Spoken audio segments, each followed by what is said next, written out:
Yaqinda shogirdlarim bilan o'tirganda shogirdlar aytdi, ustoz, yaxshi darajaga, yaxshi pog'onaga chiqishim uchun ko'p omillardan tashqari yana muhim omillar qaysi deganda Excel ilmini o'rgan.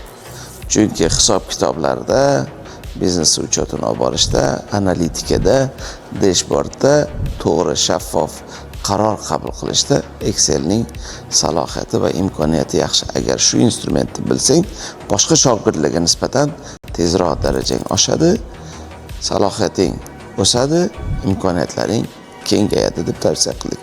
Siz azizlarga ham o'zimiz shaxsan xodimlarimizni, shogirdlarimizni, farzandlarimizni malakasini oshirishda xizmat qilgan do'stimiz Shahzod Sayfullaning Excel Masters kursiga ro'yxatdan o'tib, malakangizni oshirishi samimiy tavsiya qilaman.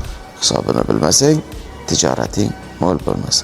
Hisob kitobni cho'tga olib boradigan loyiha bu Excel.